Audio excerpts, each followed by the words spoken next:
ಈಗ ನಾವು ಹೃದಯ ಸ್ತಂಭನ ಅಥವಾ ಹಾರ್ಟ್ ಅಟ್ಯಾಕ್ ಅಂತ ಕರಿತೀವಲ್ವ, ಅದು ಕರೆಕ್ಟಾಗಿರೋ ವರ್ಡ್ ನನಗೆ ಗೊತ್ತಿಲ್ಲ. ಕಾರ್ಡಿಯಾಕ್ ಅರೆಸ್ಟ್ ಅಂತ ಬೇರೆ ಇದೆ, ಅದೆಲ್ಲ ಇದೆ. ಬಟ್ ಅದರಲ್ಲಿ ಕೂಡ ಈ ಒಂದು ಏನು ಹೇಳಿ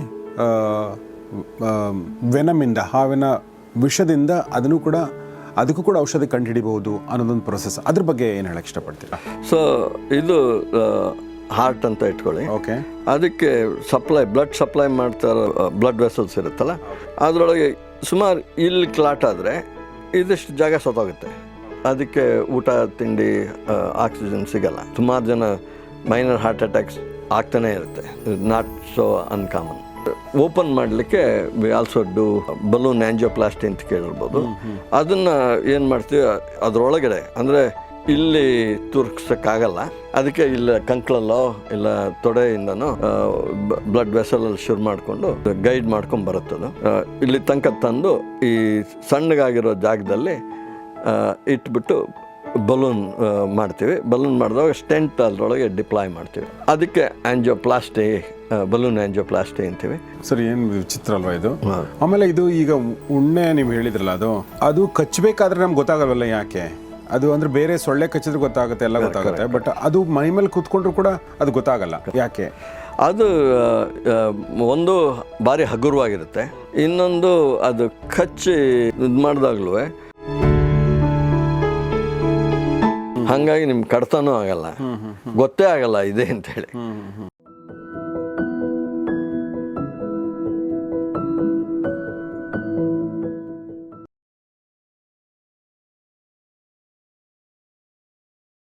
ಸ್ನೇಹಿತರೆ, ವಿಷದಿಂದ ಹೇಗೆ ಔಷಧ ಥೆರಪೆಟಿಕ್ ತಯಾರು ಮಾಡ್ಬೋದು ಅನ್ನೋದ್ರ ಬಗ್ಗೆ ಮಾತಾಡ್ತಾ ಇದ್ವಿ.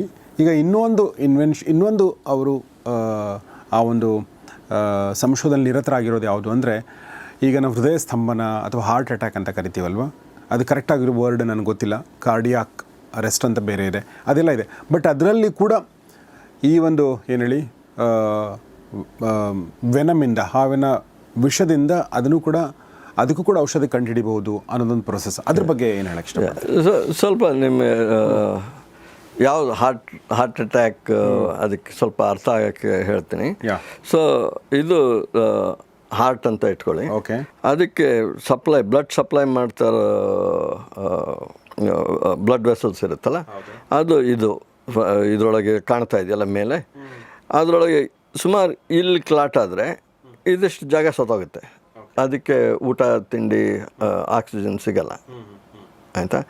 ಅದು ತುಂಬ ಸಣ್ಣ ಜಾಗ ಆದರೆ ಮೈಲ್ಡ್ ಹಾರ್ಟ್ ಅಟ್ಯಾಕ್ ಅಂತೀವಿ. ಅದು ಸುಮಾರು ಜನಕ್ಕೆ ಆಗುತ್ತೆ, ಸ್ವಲ್ಪ ನೋವಾಗುತ್ತೆ, ಹೊರಟೋಗುತ್ತೆ. ಸುಮಾರು ಜನ ಬದುಕೋತೀವಿ.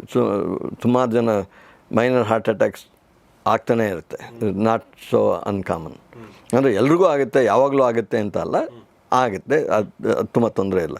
ಆದರೆ ಸುಮಾರು ಇಲ್ಲಿ ಕ್ಲೋಸ್ ಆಯಿತು ಅಂತ ಇಟ್ಕೊಳ್ಳಿ, ಇದಿಷ್ಟು ಜಾಗ ಸತ್ತೋಗುತ್ತೆ. ದೊಡ್ಡ ಜಾಗ ಸತ್ತೋದ್ರೆ ಹಾರ್ಟ್ ಕೆನಾಟ್ ಸರ್ವೈವ್. ಅದಕ್ಕೆ ಮ್ಯಾಸಿವ್ ಹಾರ್ಟ್ ಅಟ್ಯಾಕ್ ಅಂತೀವಿ. ಸೊ ಅದು ಆಯಿತು ಅಂತಂದರೆ the individual is almost dead unless ಆಸ್ಪತ್ರೆಯಲ್ಲೇ ಇರಬೇಕು. ಅದೇ ಟೈಮಲ್ಲಿ ಮಾಡೋದು ಅದಾಗುತ್ತೆ, ಗೊತ್ತಾಯ್ತಲ್ಲ? ಇಲ್ಲಿ ಯಾಕಾಗುತ್ತೆ ಕ್ಲಾಟ್ ಆಗುತ್ತೆ ಅಂತಂದರೆ ಬ್ಲಡ್ ವೆಸಲ್ ನ್ಯಾರೋ ಆಗುತ್ತೆ. ಪ್ಲಾಕ್ ಅಂತ ಕೇಳಿರ್ಬೋದು ನೀವು, ಕೊಲೆಸ್ಟ್ರಾಲಿಂದ, ಹೈ ಕೊಲೆಸ್ಟ್ರಾಲಿಂದ ಆಗುತ್ತೆ ಅಂತ. ಅದನ್ನ ಓಪನ್ ಮಾಡಲಿಕ್ಕೆ we also do balloon angioplasty ಅಂತ ಕೇಳಿರ್ಬೋದು. ಅದನ್ನು ಏನು ಮಾಡ್ತೀವಿ, ಅದರೊಳಗಡೆ ಅಂದರೆ ಇಲ್ಲಿ ತುರ್ಕ್ಸಕ್ಕಾಗಲ್ಲ, ಅದಕ್ಕೆ ಇಲ್ಲ ಕಂಕ್ಳಲ್ಲೋ ಇಲ್ಲ ತೊಡೆಯಿಂದನೋ ಬ್ಲಡ್ ವೆಸಲಲ್ಲಿ ಶುರು ಮಾಡಿಕೊಂಡು ಗೈಡ್ ಮಾಡ್ಕೊಂಡು ಬರುತ್ತದು. ಇಲ್ಲಿ ತನಕ ತಂದು ಈ ಸಣ್ಣಗಾಗಿರೋ ಜಾಗದಲ್ಲಿ ಇಟ್ಬಿಟ್ಟು ಬಲೂನ್ ಮಾಡ್ತೀವಿ. ಬಲೂನ್ ಮಾಡಿದಾಗ ಸ್ಟೆಂಟ್ ಅದರೊಳಗೆ ಡಿಪ್ಲಾಯ್ ಮಾಡ್ತೀವಿ. ಆ ಸ್ಟೆಂಟ್ ಅಲ್ಲಿ ಸೇರಿಕೊಳ್ಳುತ್ತೆ, ಗೊತ್ತಾಯ್ತಾ? ಅದಕ್ಕೆ ಆಂಜಿಯೋಪ್ಲಾಸ್ಟಿ, ಬಲೂನ್ ಆಂಜಿಯೋಪ್ಲಾಸ್ಟಿ ಅಂತೀವಿ, ಆಯಿತಾ?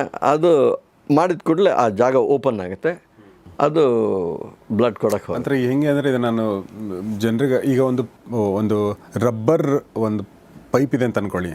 ಓಕೆ, ಅದು ಒಂಥರ ನಿಚ್ಚುಡ್ಗೈ ಅಂತಾರಲ್ಲ ಹಿಂದಿನಲ್ಲಿ, ಅಂದರೆ ಸಂಕುಚಿತ ಆಗಿದೆ ಅಂತ ಅಂದ್ಕೊಳ್ಳಿ. ಸೊ ಅದಕ್ಕೇನು ಮಾಡಬೇಕು ಒಳಗಡೆ ಅಂದರೆ, ನೀವು ಅಂದರೆ ಮೆಟಲ್ದು ಒಂದು ನೀವೇನೋ ಒಳಗಡೆ ತಂದು ಅದನ್ನು ಒಳಗಡೆ ಹಾಕಿದರೆ ಅದು ಹಿಂಗೆ ಸಪ್ರೇಟ್ ಆಗುತ್ತೆ ಅಲ್ವಾ? ಸಂಕುಚ ಆಗಿರಲ್ಲ ಅದು, ಅದು ಒಳಗಡೆ ಪ್ಲಾಕ್ ಬೆಳೆದಿರುತ್ತೆ. ಪ್ಲಾಕ್ ಬೆಳೆದಿರುತ್ತೆ ಅಂದರೆ ಈಗ ಒಳಗಡೆ ತುಕ್ಕು ಹಿಡಿದಿದೆ ಅಂತ ಇಟ್ಕೊಳ್ಳಿ. ಯಾಕೆಂದ್ರೆ ಪ್ಲಾಕ್ ಎಲ್ಲಿ ಹೋಗುತ್ತೆ ನೀವು ಸ್ಟೆಂಟ್ ಹಾಕಿದಾಗ? ಅದು ಅಲ್ಲೇ ಇರುತ್ತೆ. ಅದ್ರ ಬಗ್ಗೆ ಇನ್ನೊಂದು ಸ್ವಲ್ಪ ಹೇಳಬೇಕು ಅಂತಂದರೆ, ನೀವು ಹಾಕಿ ಬಲೂನ್ ಓಪನ್ ಮಾಡಿದ ಕೂಡಲೇ ಪ್ಲಾಕ್ ಹೊಡೆದ್ರೆ ಹಾರ್ಟ್ ಅಟ್ಯಾಕ್ ಆಗುತ್ತೆ. ಯಾಕಂದರೆ ಇಂಡ್ಯೂಸಸ್ ಕ್ಲಾಟ್. ಆಯಿತಾ? ನಾವು ಸ್ಟೆಂಟ್ ಹಾಕಿ ಹಿಂಗೆ ಮಾಡಿದಾಗ್ಲೂ ಪ್ಲಾಕ್ ಹೊಡೆಯುತ್ತೆ. ಅದರಿಂದನೇ ಸ್ಟೆಂಟ್ ಥ್ರಾಂಬೋಸಿಸ್ ಅಂತ ಆಗೋ ಸಾಧ್ಯತೆ ಇದೆ. ಆಗೋ ಸಾಧ್ಯತೆ ಅಂದರೆ ಅದು ನೀವು ಸಣ್ಣ ಜಾಗನ ಓಪನ್ ಮಾಡೋಕ್ಕೆ ಹೋದವಾಗ ಆ ಸ್ಟೆಂಟ್ ಒಳಗೆ ಬ್ಲಡ್ ಕ್ಲಾಟ್ ಆಗಿಬಿಟ್ರೆ ನೀವು ಸಣ್ಣ ಜಾಗ ಓಪನ್ ಮಾಡೋ ಜಾಗದಲ್ಲಿ ಪೂರ್ತಿ ಬಂದ್ ಮಾಡಿಬಿಡ್ತೀರಲ್ಲ, ಅದನ್ನು ತೊಂದರೆ ಆಗುತ್ತೆ. ಅದಕ್ಕೆ ಆಪ್ರೇಷನ್ ಮಾಡುವಾಗ ಆ ಥರ ಕ್ಲಾಟ್ ಆಗದೆ ಇರೋಂಗೆ ನಾವು ಆಪ್ರೇಷನ್ ಮಾಡೋ ಹೊತ್ತಿನಲ್ಲಿ ಸ್ಟ್ರಾಂಗ್ ಆ್ಯಂಟೈ ಕೋಆಗ್ಲೆಂಟ್ ಅಂದರೆ ಹೆಪ್ಪುಗಟ್ಟದೇ ಇರೋಂಗೆ ಸ್ಟ್ರಾಂಗ್ ಆ್ಯಂಟೈ ಪ್ಲೇಟ್ಲೆಟ್ ಡ್ರಗ್ ಉಪಯೋಗಿಸ್ತೀವಿ. ಅದರಿಂದ ಅದು ಕ್ಲಾಟ್ ಆಗದೆ ಇರೋಂಗೆ ಪೂರ್ತಿ ಮುಗಿಸೋವರೆಗೂ ಆ ಥರ ಮಾಡ್ತೀವಿ. ಗೊತ್ತಾಯ್ತಾ? ಅದರೊಳಗೆ ನಾವು ಕಂಡುಹಿಡಿದದ್ದು ಸ್ಟ್ರಾಂಗ್ ಆ್ಯಂಟೈ ಕೋಆಗ್ಲೆಂಟ್ ಕಂಡುಹಿಡಿದಿದ್ದೀವಿ. ಅದು ತೊಣಚೆ ಸಲೈವದಿಂದ. ಸಲೈವದಿಂದ. ಓಕೆ. ತೊಣಚೆ ಅಂದರೆ ಉಣ್ಣಿ. ಓಕೆ. ಈ ಉಣ್ಣೆ ಅಂದರೆ ಇದು ನಮ್ಮ ಹಳ್ಳಿ ಕಡೆ ಎಲ್ಲ ದನಕರುಗಳ ಮೇಲೆಲ್ಲ ಇರುತ್ತೆ. ಈಗ ನಾವು ಆಕಳದ ಹಿಂಗೆ ಹೊಟ್ಟೆ ಹತ್ರ ನೋಡಿದ್ರೆ ಅದರಲ್ಲಿ ಹಿಂಗೆ ಸಿಕ್ಕಾಕೊಂಡಿರುತ್ತೆ. ಕೆಲವೊಂದ್ಸಲ ಮಕ್ಕಳಿಗೂ ಕೂಡ ನಾವು ಚಿಕ್ಕವರಿದ್ದಾಗ ನಮ್ಗೆ ಎಲ್ಲೋ ಹಿಂಗೆ ತೋಟಕ್ಕೆಲ್ಲ ಹೋಗ್ತಿದ್ವಿ. ಆಮೇಲೆ ನಮ್ಮ ಮನೇಲಿ ಬಟ್ಟೆ ಏನೋ ಹಾಕುವಾಗ ಇದು ಉಣ್ಣೆ ಹಿಡ್ಕೊಂಡಿದೆ ನಿನಗೆ ಅಂತೇಳಿ ತೆಗಿತಿದ್ರು. ಅದ್ರ ಮೇಲೆ ಅದು ಬಿಡ್ತಿರ್ಲಿಲ್ಲ. ಆಮೇಲೆ ತೆಗೆದ್ಮೇಲೆ ಸ್ವಲ್ಪ ರಕ್ತ ಬರೋದು, ಆ ಥರದ್ದೆಲ್ಲ ನಾನು ನೋಡಿದ್ದೀನಿ. ಅದರಿಂದ ಏನು ಹೌದು. ಈಗ ಅದು ತೊಣಚೆ ಇದೆಲ್ಲ ಅದು ನಮ್ಮ ರಕ್ತ ಹೀರಿ ಬದುಕೊಳ್ಳುತ್ತೆ. ಓಕೆ. ಆಯಿತಾ? ಅದು ಇಲ್ಲದೆ ಹೋದರೆ ಸತ್ತೋಗುತ್ತೆ.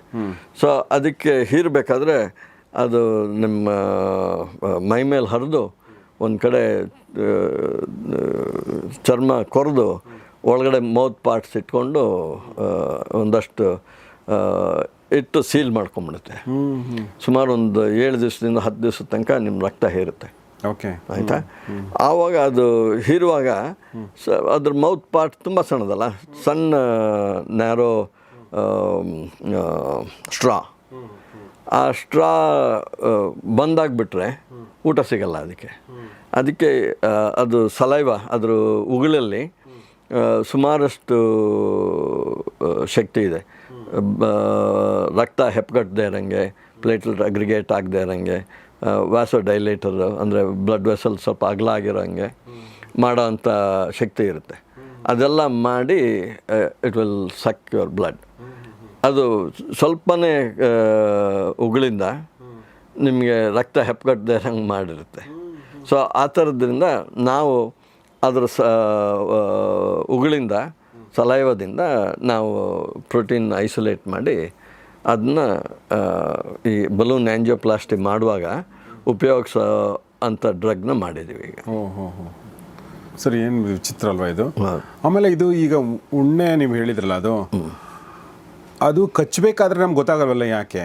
ಅದು ಅಂದರೆ ಬೇರೆ ಸೊಳ್ಳೆ ಕಚ್ಚಿದ್ರೆ ಗೊತ್ತಾಗುತ್ತೆ, ಎಲ್ಲ ಗೊತ್ತಾಗುತ್ತೆ. ಬಟ್ ಅದು ಮೈ ಮೇಲೆ ಕೂತ್ಕೊಂಡ್ರು ಕೂಡ ಅದು ಗೊತ್ತಾಗಲ್ಲ, ಯಾಕೆ? ಅದು ಒಂದು ಭಾರಿ ಹಗುರವಾಗಿರುತ್ತೆ. ಇನ್ನೊಂದು ಅದು ಕಚ್ಚಿ ಇದು ಮಾಡಿದಾಗಲೂ ನಿಮಗೆ ಕಚ್ಚಿದೆ ಅಂತ ಗೊತ್ತಾಗಲ್ಲ. ಅದಕ್ಕೆ ಪ್ರಾಬಬಲಿ ಅದರೊಳಗೆ ಅನಾಲ್ಜೆಸಿಕ್ ಇರ್ಬೋದು ಅಂತ ಅನಿಸುತ್ತೆ. ಅದಿರೋದ್ರಿಂದ ನಿಮ್ಗೆ ಗೊತ್ತಾಗಲ್ಲ. ಆಮೇಲೆ ಮೌತ್ ಪಾರ್ಟ್ 1 ವಾರ 2 ವಾರ 1 ವಾರ 10 ದಿವಸ ಇಟ್ಟರೂ ನಿಮಗೆ ಗೊತ್ತಾಗಲ್ಲ. ಯಾವಾಗಲೂ ಯಾವುದಾದ್ರೂ ಫಾರಿನ್ ಪಾರ್ಟ್ಗಳು ಒಳಗಿದ್ರೆ ಬಾಡಿ ವಿಲ್ ರೆಕಗ್ನೈಸ್. ನಮ್ಮ ಬಾಡಿ ಕಂಡುಹಿಡಿದ್ಬಿಟ್ಟು ಹಿಸ್ಟಮೀನ್ ರಿಲೀಸ್ ಮಾಡುತ್ತೆ.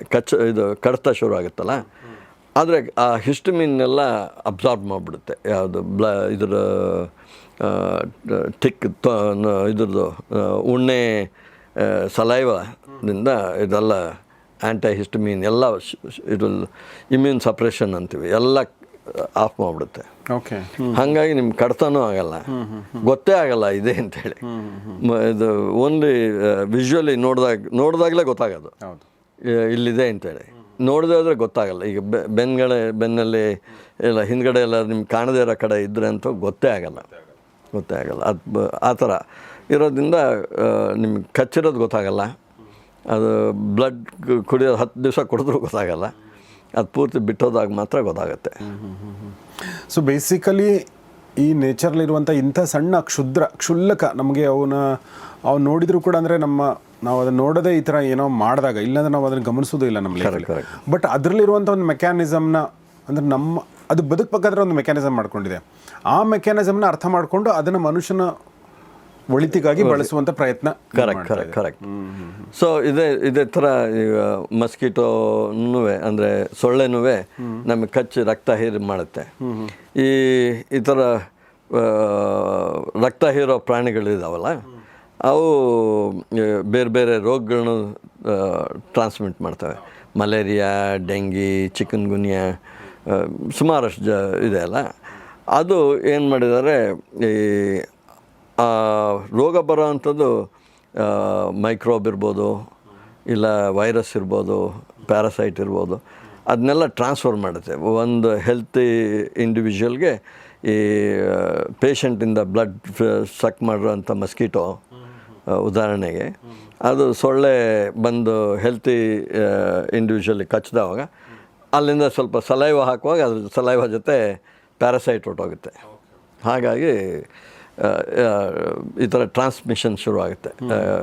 ಏನು ಸಾಂಕ್ರಾಮಿಕ ರೋಗ ಹತ್ಕೊಳುತ್ತೆ ಒಬ್ಬರಿಂದ ಒಬ್ಬರಿಗೆ, ಗೊತ್ತಾಯ್ತಲ್ಲ. ಅದು ನೀವು ಆ ಪ್ಯಾಥೋಜನ್ ಇದೆಯಲ್ಲ, ವೈರಸ್ಸು ಇಲ್ಲ ಬ್ಯಾಕ್ಟೀರಿಯನ್, ಅದನ್ನೇ ನೀವು ಪ್ಯೂರಿಫೈ ಮಾಡ್ಕೋಬೋದು, ಸಪ್ರೇಟ್ ಮಾಡ್ಕೋಬೋದು. ಅದು ಸಪ್ರೇಟ್ ಮಾಡ್ಕೊಂಡು ಇಂಜೆಕ್ಟ್ ಮಾಡಿದರೆ ಇನ್ಫೆಕ್ಟಿವಿಟಿ ಜಾಸ್ತಿ ಇಲ್ಲ. ಅದಕ್ಕೆ ರೆಲವೆಂಟ್ ಸಲೈವ ಅಂದರೆ ಅದೇ ಸ್ಪೀಶೀಸ್ದು ಸಲೈವ. ಈಗ ಅನಾಫಿಲಿಸ್ ಮಸ್ಕಿಟೋ ಮಲೇರಿಯಾ ಟ್ರಾನ್ಸ್ಮಿಟ್ ಮಾಡುತ್ತೆ, ಏಡಿಸ್ ಮಸ್ಕಿಟೋ ಡೆಂಗಿ ಟ್ರಾನ್ಸ್ಮಿಟ್ ಮಾಡುತ್ತೆ. ಡೆಂಗಿ ಮಾಡೋ ಏಡಿಸ್ ಮಸ್ಕಿಟೋ ಸಲೈವ ಮಿಕ್ಸ್ ಮಾಡಿದರೆ ಡೆಂಗಿ ವೈರಸ್ ಇನ್ಫೆಕ್ಷನ್ ಜಾಸ್ತಿ ಆಗುತ್ತೆ. ಅದು ಎಷ್ಟು ಜಾಸ್ತಿ ಆಗುತ್ತೆ ಅಂದರೆ 500, 1000 ಪಟ್ಟು, 3000 ಪಟ್ಟು, 10,000 ಪಟ್ಟು ಮೇಲೆ ಹೋಗುತ್ತೆ. ಆ ರೆಲವೆಂಟ್ ಸಲೈವ ಆದರೆ ಇದು ಮಾಡುತ್ತೆ. ಅಂದರೆ ಈ ಸಲೈವನಲ್ಲಿರೋ ಯಾವುದೋ protein enhances the transmission. Okay. So ಅದನ್ನು ಕಂಡುಹಿಡಿಯೋಕೆ ಹೊರಟಿದ್ವಿ ನಾವು. ಸರಿ, ಈ ಸೊಳ್ಳೆ ಬಗ್ಗೆ ನೀವು ಅಲ್ಲಿ ಮುಂಚೆ ಮಾತಾಡ್ತಿರ್ಬೇಕು ಹೇಳಿದ್ರಿ, ಸೊಳ್ಳೆ ಹೇಗೆ ಸಕ್ ಮಾಡುತ್ತೆ ಅನ್ನೋದ್ರ ಬಗ್ಗೆ ಅದನ್ನು ಸ್ವಲ್ಪ ಹೇಳ್ಬೋದಾ? ಹೌದು. ನೀವು ಸೊಳ್ಳೆ ನೋಡಿದವಾಗ ಸೊಳ್ಳೆ ಇದರೊಳಗೆ ಒಂಥರ ಸೊಂಡ್ಲು ಥರದ್ದು ಒಂದು ಆರ್ಗನ್ ಇದೆ, ಸ್ಟ್ರಾ ಥರದ್ದು ಇದೆಯಲ್ಲ, ಅದು ಆ್ಯಕ್ಚುಲಿ ಸ್ಟ್ರಾ ಅಲ್ಲ. ಅದು ಇಟ್ಸ್ ಎ ಶೀತ್. ಅದು ಒಂದು ಅದ್ರ ಮೌತ್ ಪಾರ್ಟ್ನ ಕವರ್ ಮಾಡಿರೋಂಥ ಶೀತ್. ಅದು ಓಪನ್ ಶೀತ್. ಅದು ಹಿಂಗೆ ಅಂದ್ಕೊಳ್ಳೆ ಹಿಂಗೆ ಓಪನ್ ಆಗಿಬಿಡುತ್ತೆ. ಅದು ಇದು ಇಟ್ಸ್ ಟ್ಯೂಬ್ ಥರ, ಹಿಂಗೆ ಸಾಕ್ಸ್ ಥರ ಮೇಲೆ ಬರಲ್ಲ, ಕೆಳಗಡೆ ಓಪನ್ ಇರುತ್ತೆ. ಇಲ್ಲ, ಅದು ಸೈಡಲ್ಲಿ ಓಪನ್ ಇರುತ್ತೆ. ಹಿಂಗೆ ಪೂರ್ತಿ ಪುಸ್ತಕನೇ ಓಪನ್ ಆಗಿಬಿಡುತ್ತೆ. ಸೈಡಲ್ಲಿ ಓಪನ್ ಇರುತ್ತೆ. ಹೌದು, ಹಿಂಗೆ ಓಪನ್ ಆಗಿಬಿಡುತ್ತೆ. ನೀವು ಓಪನ್ ಮಾಡಿದ ಕೂಡಲೇ ಹಿಂಗೆ ಕಾಣುತ್ತೆ ಅದು, ಆಯಿತಾ. ಒಳಗಡೆ 6 ನೀಡ್ಲ್ಗಳಿದೆ ಅದರೊಳಗೆ. ಅದು ಇರೋದೇ ತುಂಬ ಚಿಕ್ಕದಿರುತ್ತಲ್ಲ. ಹೌದು, ಅದರೊಳಗೆ 6 ಇನ್ನೂ ಚಿಕ್ಕದು ಇರ್ತವೆ. ಅದರೊಳಗೆ 2 ಕಟ್ ಮಾಡ್ತವೆ. ನಮ್ಮ ಗಾಯ ಮಾಡಬೇಕಲ್ಲ, ಅದು ಅದ್ರ ಮೌತ್ ಪಾರ್ಟ್ ಎಂಟ್ರ್ ಆಗಲಿಕ್ಕೆ, ಕಟ್ ಮಾಡೋಕ್ಕೆ 2 ಸಣ್ಣದು. ಇನ್ನೆರಡು ಹಿಂಗೆ ಸೈಡಲ್ಲಿ ಅಗಲ್ಸ್ ಹಿಡಿಯೋಕ್ಕೆ, ಆ ಗಾಯನ ಸೈಡ್ ಹಿಡ್ಕೊಳ್ಳೋಕ್ಕೆ. ಒಂದು ಸಲೈವ ಇಂಜೆಕ್ಟ್ ಮಾಡೋಕ್ಕೆ, ಇನ್ನೊಂದು ಬ್ಲಡ್ನ ಹೀರಕ್ಕೆ. ಸಲೈವಕ್ಕೆ ಇಂಜೆಕ್ಟ್ ಮಾಡುತ್ತದು. ಸಲೈವ ಅದು ಇದು ರಕ್ತ ಹೀರೋ ಅಂತ ಟ್ಯೂಬ್ ಇದೆಯಲ್ಲ, ಅದು ಮೌತ್ ಪಾರ್ಟ್ಗಿನ ನೀವು ನೋಡಿದ್ರೆ ಸೊಂಡ್ಲು ಥರ ಇರೋದಕ್ಕಿಂತ ಅದರೊಳಗೆ 6ರಲ್ಲಿ 1 ಅಂದರೆ ತುಂಬ ಸೂಕ್ಷ್ಮವಾಗಿರೋಂಥ ಸ್ಟ್ರಾ, ಬ್ಲಡ್ ಇದು ಸಕ್ ಮಾಡಲಿಕ್ಕೆ, ಆಯಿತಾ. ಅದ್ರ ನಾಳಿಕೆ ಭಾರಿ ಸಣ್ಣದಲ್ಲ, ಅದು ಹೀರುವಾಗ ಅಕಸ್ಮಾತ್ ಬ್ಲಡ್ ಕ್ಲಾಟ್ ಆಗಿಬಿಟ್ರೆ, ಅಂದರೆ ರಕ್ತ ಹೆಪ್ಪುಗಟ್ಬಿಟ್ರೆ ಊಟನೇ ಇಲ್ಲಲ್ಲ. ಸೊ ಅದಕ್ಕೆ ಅದು ಸಲೈವ ಹಾಕಿ ನಿಮ್ಮ ಬ್ಲಡ್ ಕ್ಲಾಟ್ ಆಗ್ದಂಗೆ, ಪ್ಲೇಟ್ಲೆಟ್ ಅಗ್ರಿಗೇಟ್ ಆಗದೆ ಇರೋಂಗೆ ಆ ಥರ ಎಲ್ಲ ಮಾಡುತ್ತೆ. ಮತ್ತು ಇದು ಸಕ್ ಮಾಡೋದ್ರಿಂದ ಆರಾಮಾಗಿ ಎಳ್ಕೊಂಡು ಬದುಕೊಂಡಿರುತ್ತೆ. ಎಷ್ಟೆಲ್ಲ ಮೆಕ್ಯಾನಿಸಮ್ ಮಾಡ್ಕೊಂಡ್ಬಿಟ್ಟಿವಿ ಅಲ್ವಾ? ಹೌದು. ಸರ್, ಈಗ ನೀವು ಹಾರ್ಟ್ ಅಟ್ಯಾಕ್ ಬಗ್ಗೆ ಹೇಳ್ತಿರ್ಬೇಕಾದ್ರೆ ಅದ್ರ ಸ್ವಲ್ಪ ಡೀಟೇಲ್ ಕೊಡ್ತೀನಿ ಅಂತ ಹೇಳಿದ್ರಿ. ಹಾರ್ಟ್ ಅಟ್ಯಾಕ್ ಬೇರೆ, ಕಾರ್ಡಿಯಾಕ್ ಅರೆಸ್ಟ್ ಬೇರೆ, ಅದೇನು ಸರ್ ಸ್ವಲ್ಪ ಹೇಳ್ಬೋದಾ? ಅದು ಹಾರ್ಟ್ ಅಟ್ಯಾಕ್ ತೋರಿಸಿದ್ನಲ್ಲ, ಇಲ್ಲಿ ಕ್ಲಾಟ್ ಆದರೆ ಇಲ್ಲಿ ಮಾತ್ರ. ಹಾರ್ಟ್ ಕಾರ್ಡಿಯಾಕ್ ಅರೆಸ್ಟ್ ಇದೆಯಲ್ಲ, ಅದು ಎಲೆಕ್ಟ್ರಿಕಲ್ ಪ್ರಾಬ್ಲಮ್. ಅಂದರೆ ನಮ್ಮ ಬ್ರೈನಿಂದ ಇದು ಟ್ರಿಗರ್ ಮಾಡ್ತಾ ಇರುತ್ತೆ, ಹಾರ್ಟ್ ಪಂಪ್ ಮಾಡಬೇಕು ಇಷ್ಟು ಥರ ಅಂತೇಳಿ. ಓಕೆ. ಸೊ ಅಲ್ಲೇನಾದರೂ ಎಲೆಕ್ಟ್ರಿಕಲ್ ಇದು ತೊಂದರೆ ಆದರೆ ಅದು ಕಾರ್ಡಿಯಾಕ್ ಅರೆಸ್ಟ್. ಓಹೋ. ಆಯಿತಾ. ಹಾರ್ಟ್ ಫೇಲ್ಯೂರ್ ಅಂತ ಕೇಳಿದ್ರಲ್ಲ. ಸೊ ಅಂದರೆ ನೀವು ಕಾರ್ಡಿಯಾಕ್ ಅರೆಸ್ಟ್ ಅಂತ ನೀವೇನು ಹೇಳಿದ್ರಲ್ಲ, ಅಂದರೆ ನಮ್ಮ ಬ್ರೈನ್ ಒಂದು ಎಲೆಕ್ಟ್ರಿಕಲ್ ಸಿಗ್ನಲ್ಸ್ ಏನು ಕೊಡ್ತಿರತ್ತೆ ನೀವು ಪಂಪ್ ಮಾಡುವಂಥ ಆ ಸಿಗ್ನಲ್ಲೇ ನಿಂತು ಹೋಗುತ್ತೆ ಎಲ್ಲೋ ಒಂದು ಕಡೆ. ಅಲ್ಲಿ ನಿಲ್ಬೋದು, ಇಲ್ಲಿ ರಿಸೀವಿಂಗ್ ಎಂಡ್ ಇರ್ಬೋದು, ಎಲ್ಲೋ ಒಂದು ಕಡೆ. ಹೌದು. ಓಕೆ. ಆಯಿತಾ. ಈಗ ಪುನೀತ್ ರಾಜ್ಕುಮಾರ್ಗೂ ಆಗಿದ್ದೇನಾ ಸರ್? ಅದು ಐ ಡೋಂಟ್ ನೋ, ಅಷ್ಟು ಡೀಟೇಲ್ಸ್ ಗೊತ್ತಾಗಲ್ಲ, ಯಾಕೆಂದರೆ ಅವ್ರ ಸಿಮ್ಟಮ್ಸ್ ಎಲ್ಲ ನೋಡಿ ಗೊತ್ತಾಗುತ್ತೆ. ನಾನು ಮತ್ತೆ ಕ್ಲಿನಿಷಿಯನ್ ಅಲ್ಲ, ಆಯಿತಾ. ಇದು ಹಾರ್ಟ್ ಫೇಲ್ಯೂರಲ್ಲಿ ಏನಾಗುತ್ತೆ, ಇದರೊಳಗೆ ನಾನು ಹೇಳಿದೆ ಹೃದಯಕ್ಕೆ ಕೊಡೋವಂಥ ಸಪ್ಲೈ ಮಾಡೋವಂಥ ಬ್ಲಡ್ ವೆಸಲ್ ನ್ಯಾರೋ ಆಗಿದ್ದರೆ ಹಾರ್ಟ್ ಅಟ್ಯಾಕ್ ಆಗಿ ತೊಂದರೆ ಇರುತ್ತೆ. ದೇಹದಲ್ಲಿ ಬೇರೆ ಕಡೆ ಬ್ಲಡ್ ವೆಸಲ್ಲು ನ್ಯಾರೋ ಆಗೋ ಸಾಧ್ಯತೆ ಇರುತ್ತೆ, ಕೈಯಲ್ಲೋ ಕಾಲಲ್ಲೋ ಬೇರೆ ಎಲ್ಲೋ. ಆವಾಗ ಏನಾಗುತ್ತೆ, ಈ ನ್ಯಾರೋ ಟ್ಯೂಬ್ನಲ್ಲಿ ಬ್ಲಡ್ ಹೋಗಬೇಕಾದ್ರೆ ಸಾಕಷ್ಟು ಪ್ರೆಷರ್ ಡೆವಲಪ್ ಆಗುತ್ತೆ. ಅದಕ್ಕೆ ಇದು ನಮ್ಮ ಹೃದಯ ಇದು ಪಂಪ್ ಮಾಡುವಾಗ ಭಾರಿ ಕಷ್ಟ ಆಗುತ್ತೆ. ನ್ಯಾರೋ ಟ್ಯೂಬಲ್ಲಿ ಹೋಗಬೇಕಲ್ಲ, ಯಾಕಂದರೆ ನಮಗೆ ಇದು ಬೆರಳು ತುದಿವರೆಗೆ ಹೋಗಬೇಕು, ಕಾಲಿನ ಉಂಗುರದ ತುದಿವರೆಗೆ ಎಲ್ಲ ಕಡೆ ಹೋಗಬೇಕಲ್ಲ, ಅಲ್ಲಿ ತನಕನೂ ಬ್ಲಡ್ ಹೋಗದೆ ಹೋದರೆ ತೊಂದರೆ ಅಂತ ಗೊತ್ತಿರುತ್ತೆ, ಹಾರ್ಟಿಗೆ ಗೊತ್ತಾಗುತ್ತೆ, ಫೀಡ್ಬ್ಯಾಕ್ ಇರುತ್ತೆ. ಸೊ ಅದು ಹೋಗ್ತಾ ಇಲ್ಲ ಅಂತಂದರೆ it will pump against the higher and higher pressure.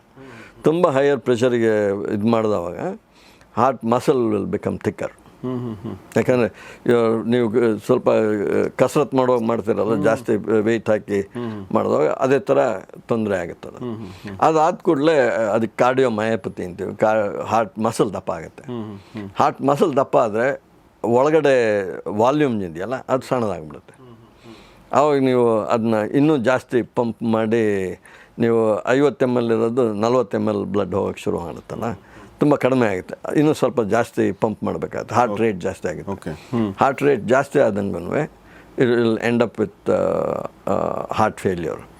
Heart failure ಅಂತಂದರೆ ಇಟ್ ಬಿಕಮ್ಸ್ ಒಂಥರ it cannot control the heart rate, cannot control the blood pressure, ಎಲ್ಲ ವ್ಯತ್ಯಾಸ ಆಗಕ್ಕೆ ಶುರುವಾಗುತ್ತೆ. ಅದು ನಾರ್ಮಲ್ ಡೇ ಟು ಡೇ ಲೈಫಲ್ಲಿ ನಿಮಗೇನು ಗೊತ್ತಾಗಲ್ಲ, ನಡಿಬೋದು, ಸ್ವಲ್ಪ ಏನಾದ್ರು ತೂಕ ಇದ್ದರೆ ಏನಾಗಲ್ಲ. ಆದರೆ ಒಂದು ಸ್ವಲ್ಪ ಕಷ್ಟಕರ ಕೆಲಸ, ತುಂಬ ಗುಡ್ಡ ಹತ್ತೋದೋ ಇಲ್ಲ ಒಂದು 2-3 ಸ್ಟೇರ್ಸ್ ಮಾಡಿ ಹತ್ತಿದರೆ ನಾರ್ಮಲ್ ಜನರಿಗೆ 2 ನಿಮಿಷ 3 ನಿಮಿಷದಲ್ಲಿ ಸ್ವಲ್ಪ ಏದುಸಿರು ಬರುತ್ತೆ, ಆ ಏದುಸಿರು ನಿಂತೋಗುತ್ತೆ. ಹಾರ್ಟ್ ಫೇಲ್ಯೂರ್ ಇರೋರಿಗೆ 15-20 ನಿಮಿಷ ಆದ್ರೂ ಬುಸ್ಗುಡ್ತಾ ಇರ್ತಾರೆ. ಸೊ ನಿಲ್ಲಲ್ಲ, they will be sweating A lot, they can't do that, it becomes very hard for them. ಆವಾಗ ಡಾಕ್ಟ್ರ್ ಹತ್ರ ಹೋಗ್ತಾರೆ. ಅಫ್ಕೋರ್ಸ್ ಅನ್ಯೂಶುವಲ್ ಅಲ್ಲ ಅಂಥೇಳಿ ಡಾಕ್ಟ್ರು ಹಾರ್ಟ್ ಫೇಲ್ಯೂರ್ ಇದೆ ನಿಮಗೆ, ಕಂಜೆಸ್ಟೆಡ್ ಹಾರ್ಟ್ ಫೇಲ್ಯೂರ್ ಅಂಥೇಳಿ ಹಾರ್ಟ್ ರೇಟ್ ಕಡಿಮೆ ಮಾಡೋ ಅಂಥ ಔಷಧಿ ಕೊಡ್ತಾರೆ. ವ್ಯಾಸೋಡೈಲೇಟರ್, ಬ್ಲಡ್ ವೆಸಲ್ ದೊಡ್ಡದಾಗಿ ಇದು ಮಾಡ್ತಾರೆ, ಬ್ಲಡ್ ಪ್ರೆಷರ್ ಕಡಿಮೆ ಮಾಡಲಿಕ್ಕೆ ಆ ಥರದ್ದೆಲ್ಲ ಔಷಧಿಗಳು ಕೊಡ್ತಾರೆ. ಆದರೆ ಔಷಧಿ ತಿನ್ನುವಾಗ್ಲೂ ತಿಂದೇ ಇದ್ದಾಗ್ಲೂ ನಿಮ್ಗೆ ಒಂದೇ ಥರ ಅನಿಸುತ್ತೆ. ಯಾಕೆಂದರೆ ಹೇಳಿದ್ನಲ್ಲ, ನಿಮಗೆ ನಾರ್ಮಲ್ ಡೇ ಟು ಡೇ ಲೈಫಲ್ಲಿ ಏನೂ ಗೊತ್ತಾಗಲ್ಲ. ಆದ್ದರಿಂದ ಕಂಪ್ಲೈನ್ಸ್ ಕಡಿಮೆ ಆಗುತ್ತೆ.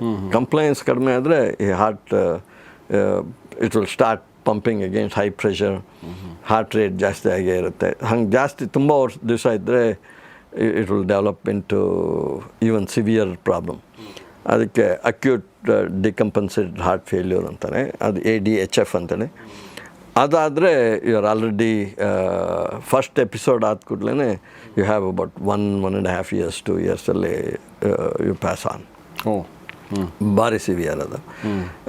You go to the emergency, ಅಲ್ಲಿಂದ ICU ತೊಗೊಂಡು ನೋಡ್ತಾರೆ, ಎಮರ್ಜೆನ್ಸಿನಲ್ಲಿ ಏನು ಮಾಡಬೇಕು ಅಂತೇಳಿ ನೋಡಿ. ಸೊ ಅದಕ್ಕೂ ಔಷಧಿ ಇದು ಮಾಡಿದ್ವಿ ನಾವು.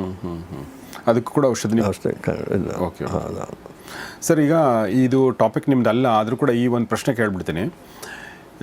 ಇತ್ತೀಚೆಗೆ 27-28 ವರ್ಷದ ಹುಡುಗ, ನಿನ್ನೆ ನಾನು ನೋಡಿದೆ, ವೆರಿ ಯಂಗ್ ಸ್ಟೂಡೆಂಟ್ ಕೂಡ ಹಾರ್ಟ್ ಅಟ್ಯಾಕ್ ತೀರ್ಕೊಂಡ. ಸೊ ತುಂಬ ಜನ ಕೋವಿಡ್ ನಂತರ ತುಂಬ ಜನ ಸಾಯ್ತಾ ಇದ್ದಾರೆ ಅಂತ ಅದೊಂದಿದೆ, but I am not sure about that. But ಒಟ್ಟಿನಲ್ಲಿ ಜಾಸ್ತಿ ಆಗಿದೆ ಮತ್ತು young people are dying from heart attack. Okay, ಇದಕ್ಕೆ ಏನು ಕಾರಣ ಹೇಳಕ್ಕೆ ಇಷ್ಟಪಡ್ತೀರಿ ಮತ್ತು ಹೌ ಟು ಅವಾಯ್ಡ್ ದಿಸ್? ಅದು ಹೇಳಕ್ಕೆ ಇಷ್ಟಪಡಲ್ಲ ನಾನು, ಬಟ್ ನಿಮಗೆ ಸುಮ್ಮನೆ ಒಂದು ಐಡಿಯಾ ಇರಲಿ ಅಂತಂದರೆ, see every situation can be different. ಯಾವ ಥರ ಏನೇನಾಗುತ್ತೆ ಅಂತ ಹೇಳೋಕ್ಕಾಗಲ್ಲ. ಇಂಡಿವಿಜುವಲ್ ಕಂಡೀಷನ್ ಮೇಲೆ ವ್ಯತ್ಯಾಸ ಆಗುತ್ತೆ. ಕೋವಿಡ್ ಇದೆಲ್ಲ it is related to heart attack. Cardiovascular ಇದ್ದವ್ರಿಗೆ ತುಂಬ ತೊಂದರೆನೇ ಇತ್ತು. ಅದಾದವಾಗ ಬ್ಲಡ್ ಕ್ಲಾಟಿಂಗ್ ಜಾಸ್ತಿ ಆಗೋದು, ಇನ್ಅಡ್ವರ್ಟೆಂಟ್ ಕ್ಲಾಟಿಂಗ್, ಎಲ್ಲೆಲ್ಲೋ ಕ್ಲಾಟ್ ಆಗೋದು ಬೇಡದೇ ಇರೋ ಜಾಗದಲ್ಲಿ. ಸೊ ಹಾಗಾಗಿ ಸುಮಾರು ಜನ ಕೋವಿಡ್ ಬಂದವರು ಹಾರ್ಟ್ ಅಟ್ಯಾಕ್ ಆಗಿ ಸ್ಟ್ರೋಕ್ ಆಗಿ ಸತ್ತಿರೋ ಜನ ಜಾಸ್ತಿ ಇದ್ದಾರೆ ಪರ್ಟಿಕ್ಯುಲರ್ಲಿ. ಆದರೆ although there is no direct Covid ಬಂದವರು ಎಲ್ಲರೂ ಸತ್ತಿದ್ದಾರೆ ಅಂತ ಏನಿಲ್ಲ. ಅದು ಸ್ವಲ್ಪ ಕಾರ್ಡಿಯೋವ್ಯಾಸ್ಕ್ಯುಲರ್ ಡಿಸೀಸ್ ಇರೋರು, ಸ್ವಲ್ಪ ನ್ಯಾರೋ ಬ್ಲಡ್ ವೆಸಲ್ ಆಗಿರೋರು ಅಂಥವರೆಲ್ಲ ಸುಮಾರು ಜನಕ್ಕೆ ತೊಂದರೆ ಜಾಸ್ತಿ ಆಗಿದೆ. ವ್ಯಾಕ್ಸಿನ್ಗೂ ಸಂಬಂಧ ಇದೆಯಾ? ಬರೀ ಕೋವಿಡ್ ಬಂದಿರೋದಕ್ಕೆ, not for vaccine? Not it's not related. ಆ ಥರ ಯಾವುದು ಸೈಂಟಿಫಿಕ್ ಡೇಟಾ ನಾನು ನೋಡಿಲ್ಲ ಕಾರ್ಡಿಯೋ ಇದರಿಂದ. ಕರೆಕ್ಟ್. ಸೊ ನಾವು ಹಾವಿನ ವಿಷದಿಂದ ಔಷಧಗಳನ್ನ ಅಥವಾ ಥೆರಪೆಟಿಕ್ ಡ್ರಗ್ಸ್ಗಳನ್ನ ಮಾಡೋದ್ರ ಬಗ್ಗೆ ಮಾತಾಡ್ತಾ ಇದ್ವಿ. ಬಟ್ ಈ ಪ್ರೊಸೆಸ್ ಹೇಗೆ ಸರ್? ಅಂದರೆ ನಮ್ಮ ಜನಸಾಮಾನ್ಯರಿಗೆ ಅರ್ಥ ಆಗೋ ಥರ ಅದನ್ನು ಎಕ್ಸ್ಪ್ಲೇನ್ ಮಾಡ್ಬೋದು. ಇದು ಹಾವಿನ ವಿಷ ಅಂತಂದರೆ ಅದರೊಳಗೆ ಸುಮಾರು 50, 100, 200 ಬೇರೆ ಬೇರೆ ಪ್ರೋಟೀನ್ಗಳಿದೆ. ಆ ಪ್ರೋಟೀನ್ಗಳು ಎಲ್ಲ ಮಿಕ್ಸ್ಚರಾಗಿ ಹಾವು ಇಂಜೆಕ್ಟ್ ಮಾಡುತ್ತೆ, ಇಲ್ಲ ಇದು ಚೇಳು ಚುಚ್ಚುತ್ತೆ, ಆಯಿತಾ. ಆದರೆ ಅದೆಲ್ಲ ಹೋಗಿ it will cause problem in humans. ಆದರೆ ನಾವು ಏನು ಮಾಡ್ತೀವಿ, ಪ್ರಯೋಗಶಾಲೆಯಲ್ಲಿ ಪ್ರತಿಯೊಂದನ್ನು ಸಪ್ರೇಟ್ ಮಾಡ್ತೀವಿ. ಯಾವ್ಯಾವ ಏನೇನು ಪ್ರೋಟೀನ್ಗಳಿದೆ ಅಂಥೇಳಿ ಎಲ್ಲ ವಿಧದ ಪ್ರೋಟೀನ್ಗಳನ್ನು ಸಪ್ರೇಟ್ ಮಾಡಿಕೊಂಡು ಟೆಸ್ಟ್ ಮಾಡ್ತೀವಿ.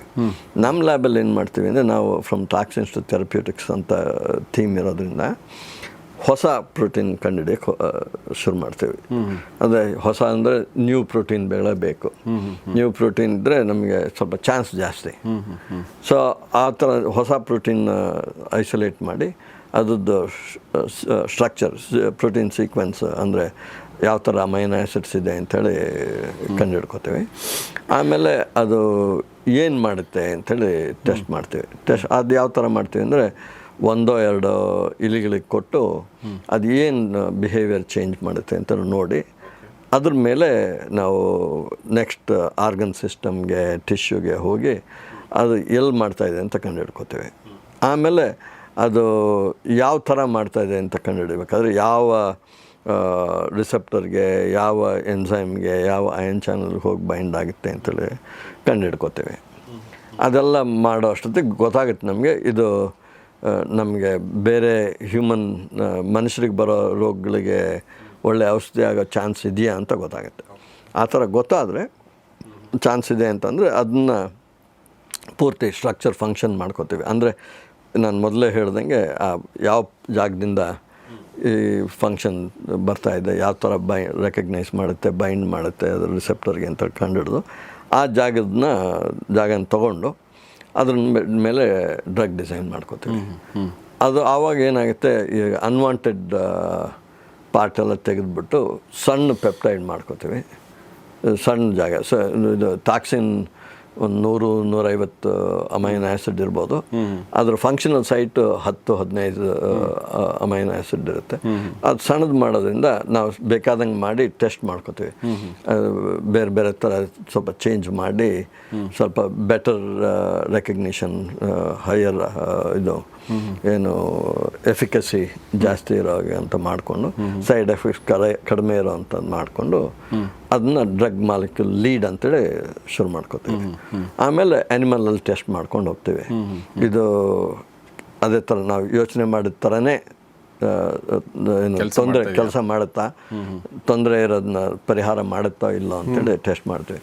ಕೆಲವು ಡಿಸೀಸ್ ಆ್ಯನಿಮಲ್ಲು ಮಾಡಿ ನೋಡ್ಕೋತೀವಿ. ಡಿಸೀಸ್ ಆ್ಯನಿಮಲ್ ಅಂದರೆ ಇದು ಆ ಥರನೇ ಹ್ಯೂಮನ್ ಡಿಸೀಸ್ ಥರನೇ ನಾವು ಆ್ಯನಿಮಲಲ್ಲೂ ಪ್ರಯೋಗ ಮಾಡ್ಬೋದಲ್ಲ, ಪ್ರಾಣಿಗಳಲ್ಲೂ ಆ ಥರ ಡಿಸೀಸ್ ಬರೋಂಗೆ ಮಾಡಿ ಅದನ್ನ ನಿವಾರಣೆ ಮಾಡುತ್ತೋ ಇಲ್ಲೋ ಅಂತೇಳಿ ನೋಡ್ಬೋದು. ಆ ಥರ ಮಾಡಿಕೊಂಡು ಟ್ರೈ ಮಾಡಿ ನೋಡ್ತೀವಿ. ಅದಾದವಾಗ ಎಲ್ಲ ಕೆಲಸ ಆಗ್ತಾಯಿದೆ ಅಂತ ಗೊತ್ತಾದರೆ ಆವಾಗ ಗೊತ್ತಾಗುತ್ತೆ ನಮಗೆ ಈ small peptide works very well in animal models ಅಂತೇಳಿ. ಆಮೇಲೆ ಅದು take it to further regulatory ಪ್ಯಾತ್ವೇನಲ್ಲಿ ತೊಗೊಂಡೋಗ್ತೀವಿ. ಮನುಷ್ಯರಿಗೆ ಬರಬೇಕಾದ್ರೆ ಅದು ನೀನು? ಅದು ಸುಮಾರು ಒಂದು 8-10 ವರ್ಷ ಬೇಕಾಗಿತ್ತು ಎಲ್ಲ ಮಾಡೋಷ್ಟೊತ್ತಿಗೆ. ನಾನೀಗ 2 ನಿಮಿಷದಲ್ಲಿ ಹೇಳಿ ಮುಗಿಸಿದೆ. ಆದರೆ ಇದು ಫಸ್ಟ್ ಇಲ್ಲಿಗೆ ತನಕ ಬರೋಕ್ಕೆ ಪ್ರೋಟೀನ್ ಟಾಕ್ಸಿನ್ ಸಪ್ರೇಟ್ ಮಾಡಿ ಅದನ್ನೆಲ್ಲ ಕ್ಯಾರೆಕ್ಟರೈಸ್ ಮಾಡಿ ಅದೆಲ್ಲ ಎಲ್ಲೆಲ್ಲಿ ಹೋಗುತ್ತೆ ಅದೆಲ್ಲ ನೋಡೋಷ್ಟೊತ್ತಿಗೆ ಒಂದು 4-5 ವರ್ಷ ಬೇಕಾಗುತ್ತೆ. ಆಮೇಲೆ ಅದನ್ನ ಸಣ್ಣ ಜಾಗ ಐಡೆಂಟಿಫೈ ಮಾಡಿ ಅದನ್ನ ಇಂಪ್ರೂವ್ ಮಾಡಿ ಸೈಡ್ ಎಫೆಕ್ಟ್ಸ್ ಇಲ್ದಂಗೆ ಮಾಡೋ ಅಷ್ಟೊತ್ತಿಗೆ ಒಂದು 7-8 ವರ್ಷ ಆಗುತ್ತೆ. ಆಮೇಲೆ ಅಲ್ಲಿಂದ ರೆಗ್ಯುಲೇಟ್ರಿ ಇದರೊಳಗೆ ಪ್ರೀಕ್ಲಿನಿಕಲ್ ಟಾಕ್ಸಿಕಾಲಜಿ ಅಂತೀವಿ, ಅದನ್ನು ಆ್ಯನಿಮಲಲ್ಲಿ ಸ್ಟಡಿ ಮಾಡ್ತೀವಿ. ಅದು ಎಲ್ಲ ರೆಗ್ಯುಲೇಟ್ರಿ ಪ್ಯಾತ್ ಇರೋದ್ರಿಂದ ಸ್ಟ್ರಿಕ್ಟ್ ಗೈಡ್ಲೈನ್ಸ್ ISO 9000 ಇದೆಯಲ್ಲ ಆ ಥರ ಕಾಂಟ್ರಾಕ್ಟ್ ರಿಸರ್ಚ್ ಆರ್ಗನೈಸೇಷನ್ ಇರ್ತವೆ, ಅದೆಲ್ಲ ಕ್ಲಿಯರಾಗಿ ಮಾಡೋ ಅಂಥವ್ರು. ಆ ಥರದವರಿಗೆ ದುಡ್ಡು ಕೊಟ್ಟು ಮಾಡಿಸ್ತೀವಿ ಅಷ್ಟೇ. ನಾವು ನಮ್ಮ ಲ್ಯಾಬಲ್ಲಿ ಮಾಡಲ್ಲ. ಅದನ್ನೇ ಅದೇ ಥರ ಫೇಸ್ 1 ಅದೆಲ್ಲ ಆದಮೇಲೆ phase 1 clinical phase 1 phase 2 phase 3 ಅಂತೇಳಿ ಮನುಷ್ಯರಲ್ಲಿ ಟ್ರೈ ಮಾಡಿ ಆಮೇಲೆ ಎಲ್ಲ ಏನು ತೊಂದರೆ ಇಲ್ಲದೆ ಕೆಲಸ ಆಗುತ್ತೆ, ಜನರ ತೊಂದರೆನ ನಿವಾರಣೆ ಮಾಡುತ್ತೆ ಅಂತ ಗೊತ್ತಾದ ಮೇಲೆ ಅದನ್ನ ಗೌರ್ಮೆಂಟ್ ರಿಲೀಸ್ ಮಾಡ್ತೀವಿ, ಅಂದರೆ ಕಂಪ್ನಿಯವ್ರು ರಿಲೀಸ್ ಮಾಡ್ತೀವಿ. ಓಕೆ, ಇದರಲ್ಲಿ ಮನುಷ್ಯರ ಮೇಲೆ ಅಂದರೆ ನೀವು ವಾಲಂಟಿಯರ್ಸ್ ಇರ್ತಾರ ಮನುಷ್ಯರ ಮೇಲೆ ಮಾಡ್ತೀರಾ? ಹೌದು, ಮನುಷ್ಯರಲ್ಲಿ ಮಾಡುವಾಗ ಫೇಸ್ 1 ಹೆಲ್ತಿ ವಾಲಂಟಿಯರ್ಸ್ನ ತೊಗೋತೀವಿ. ಯಾರು ಇರ್ತಾರೆ? ಸುಮಾರು ಜನ, ಯಾರಾದರೂ ತೊಗೋಬೋದು. ಗಟ್ಟುಮುಟ್ಟಾಗಿರೋಂಥ ನೀವೇ ತೊಗೋಬೋದು, ಪರವಾಗಿಲ್ಲ. ಅವರೇ ಬರ್ತಾರೆ. ನಾವು ಹೇಳ್ತೀವಿ ಈ ಥರ ಡ್ರಗ್ ಇದೆ, ಇದಕ್ಕೆ ಹೆಲ್ತಿ ವಾಲಂಟಿಯರ್ಸ್ ಬೇಕು ಅಂತೇಳಿ ಅನೌನ್ಸ್ ಮಾಡ್ತೀವಿ. ಅದಕ್ಕೆ ಹಾಸ್ಪಿಟಲ್ಸ್ ಇರುತ್ತೆ, ಫೇಸ್ 1 ಮಾಡೋಂಥ ಹಾಸ್ಪಿಟಲ್ಸ್ ಇರುತ್ತೆ. ಅದರೊಳಗೆ ಏನು ಮಾಡಿರ್ತಾರೆ ಅಂದರೆ ICU ಥರ ಎಲ್ಲ ಸಿಸ್ಟಮ್ಗಳಿರುತ್ತೆ. ಯಾಕಂದರೆ ನಮಗೆ ಫಸ್ಟ್ ಟೈಮ್ ಮನುಷ್ಯರಿಗೆ ಹಾಕ್ತಾ ಇರೋದ್ರಿಂದ ಎಲ್ಲ ಪ್ರತಿಯೊಬ್ಬರೂ ಇನ್ಶೂರ್ ಮಾಡಿರ್ತೀವಿ. ಏನಾದ್ರು ತೊಂದರೆ ಆದರೆ ನಿವಾರಣೆ ಮಾಡಬೇಕು ಅಂತೇಳಿ ಎಲ್ಲ ICU ಎಲ್ಲನೂ ರೆಡಿ ಇರುತ್ತೆ. ಪ್ರತಿಯೊಂದು ರೆಡಿ ಮಾಡಿಕೊಂಡು ಆ ಥರ ಇದರೊಳಗೆ ಸಿಚುವೇಷನಲ್ಲಿ ಆ ಕಂಡೀಷನಲ್ಲೇ ಈ ನಾರ್ಮಲ್ ಹೆಲ್ತಿ ಇಂಡಿವಿಜುವಲ್ನ ತೊಗೊಂಡು ಇಂಜೆಕ್ಟ್ ಆ್ಯಂಡ್ ಏನಾದರೂ ತೊಂದರೆ ಆಗ್ತಾಯಿದೆಯಾ, ಬೇರೆ ಸೇಫ್ಟಿ ಫಸ್ಟ್ ನೋಡ್ಕೊತೀವಿ. ಅದು ಸೇಫ್ಟಿ ನೋಡಬೇಕಾದ್ರೆ ಎಫಿಕಸಿಗಿಂತ 1/10 100 ಡೋಸಿಂದ ಶುರು ಮಾಡ್ಕೊಂಡು ನಿಧಾನವಾಗಿ ಇದು ಎಫಿಕಸಿ ಡೋಸ್ ತನಕ ಅದಕ್ಕಿಂತ ಸ್ವಲ್ಪ ಮೇಲ್ ತನಕ ನೋಡಿ ಏನೂ ತೊಂದರೆ ಇಲ್ಲ ಅಂಥೇಳಿ ಪರಿಗಣಿಸ ಆದಮೇಲೆ ಫೇಸ್ 2 ಹೋಗ್ತೀವಿ. ಫೇಸ್ 2ನಲ್ಲಿ ಆ್ಯಕ್ಚುಯಲ್ ಪೇಷಂಟ್ಸ್ನ ತೊಗೊಂಡು ಅವರಿಗೆ ಅವರ ರೋಗ ನಿವಾರಣೆ ಆಗುತ್ತೋ ಇಲ್ಲೋ ಅಂತೇಳಿ ಟೆಸ್ಟ್ ಮಾಡ್ತೇವೆ. ಅಲ್ಲೂ ಸೇಫ್ಟಿ ಫಸ್ಟ್, ನೆಕ್ಸ್ಟ್ ಎಫಿಕಸಿ. ಅವೆರಡು ಆದಮೇಲೆ will see how it's progressing. ಅದು ಚೆನ್ನಾಗಿ ಕೆಲಸ ಮಾಡ್ತಾಯಿದೆ, ಎಲ್ರಿಗೂ ನಿವಾರಣೆ ಮಾಡುತ್ತೆ ಅಂತ ಗೊತ್ತಾದಮೇಲೆ then we go to phase 3. Phase 3ನಲ್ಲಿ 1,000 500 ಇಲ್ಲ ಸ್ವಲ್ಪ ಜಾಸ್ತಿ ಜನಕ್ಕೆ ಟೆಸ್ಟ್ ಮಾಡ್ತೀವಿ, ರೋಗಿಗಳಿಗೆ. ಅದು ಸೊ ಈ ಥರದೊಂದು ಪ್ರೊಸೆಸ್ಸಿಗೆ ಒಂದು ಎಕ್ಸೆಪ್ಷನ್ ಅಂದರೆ ಕೋವಿಡ್ ವ್ಯಾಕ್ಸಿನ್ ಟೈಮಲ್ಲಿ ಎಲ್ಲ ತುಂಬ ಶಾರ್ಟ್ ಕಟ್ ಮಾಡಿ ಯಾಕಂದರೆ ತುಂಬ ಎಮರ್ಜೆನ್ಸಿ ಸಿಚುವೇಶನ್ ಇತ್ತು. ಸರಿ, ಈ ವಾಲಂಟಿಯರ್ಗಳು ಬರ್ತಾರಲ್ಲ, ಅವರು ವಾಲಂಟಿಯರ್ಸ್ ಏನಿರ್ತಾರೆ ಅಥವಾ ಬೇರೆ ಏನಾದರೂ ಅವ್ರಿಗೆ ನೀವು ಅವ್ರಿಗೆ ದುಡ್ಡು ಕೊಡ್ತೀವಿ? You pay them? We pay them quite well. I don't know ಎಷ್ಟು ಅಂತೇಳಿ ಕರೆಕ್ಟಾಗಿ, ಬೇರೆ ಬೇರೆ ಕಡೆ ದೇಶದಲ್ಲಿ ಬೇರೆ ಬೇರೆ ಥರ. We pay them well, they are insured, they are made certain that they don't get in to trouble. But first time ಮಾಡ್ತಾ ಇರೋದ್ರಿಂದ we also go very slowly in them. But of course accidents do happen. Okay. But before we go to ಮನುಷ್ಯರಿಗೆ ಹೋಗೋಕ್ಕೆ ಮುಂಚೆ ಆ್ಯನಿಮಲಲ್ಲೆಲ್ಲ ತುಂಬ test ಮಾಡಿರೋದ್ರಿಂದ ಸಾಕಷ್ಟು ಗೊತ್ತಿರುತ್ತೆ ಅದ್ರ ಬಗ್ಗೆ, ಏನೇನು ತೊಂದರೆ ಆಗ್ಬೋದು, ಏನಾದ್ರು ಸೈಡ್ ಎಫೆಕ್ಟ್ಸ್ ಇದ್ದರೆ ಏನಾಗ್ಬೋದು ಅಂತ. ಸೊ ಅದ್ರ ಕಡೆ ಗಮನ ಕೊಟ್ಟು ಈ ಹೆಲ್ತಿ ವಾಲಂಟಿಯರ್ಸ್ನ ಕೊಟ್ಟಾವಾಗ್ಲೂ ಗಮನ ಕೊಟ್ಟು ನೋಡ್ತಾ ಇರ್ತೀವಿ. ಇದು ಇಂಡಿಯಾದಲ್ಲಿ ಅಂದರೆ ಈಗ ಬೇರೆ ಬೇರೆ ದೇಶಗಳಲ್ಲಿ ವಾಲಂಟಿಯರ್ಸ್ ಬರೋದೊಂದು ಅವ್ರನ್ನ ಅಪ್ರೋಚ್ ಮಾಡೋ ರೀತಿ ಮತ್ತು ಅವರು ನಿಮ್ಮನ್ನು ಅಪ್ರೋಚ್ ಮಾಡೋ ರೀತಿ ಇರುತ್ತಲ್ಲ, ವ್ಯತ್ಯಾಸ ಇದೆಯಾ? ಅಂದರೆ ನಾನು ಕೇಳ್ತಾ ಇರೋದು, ಕೆಲವೊಂದು ದೇಶಗಳಲ್ಲಿ ವಾಲಂಟಿಯರ್ಸ್ ತುಂಬ ಬೇಗ ಸಿಗ್ತಾರೆ, ಇನ್ನು ಕೆಲವೊಂದು ದೇಶಗಳಲ್ಲಿ ಸಿಗದೇ ಇರ್ಬೋದು. ಸುಮ್ಮನೆ ಎಕ್ಸಾಂಪಲ್ ಹೇಳ್ತಾರೆ. ಆ ಥರ ಇಂಡಿಯಾದಲ್ಲೂ ಸಿಗ್ತಾರೆ, ಸಿಗ್ತಾರೆ ಅಂತ. ಆ ಥರ ಏನು ತುಂಬ ತೊಂದರೆ ಆಗಲ್ಲ, ತೊಂದರೆ ಏನಿಲ್ಲ. ನಮ್ಮ ದೇಶದಲ್ಲಿ ಜನ ಜಾಸ್ತಿ ಇರೋದ್ರಿಂದ ಆ ಥರ ವಾಲಂಟಿಯರ್ಸು ಇರ್ತಾರೆ.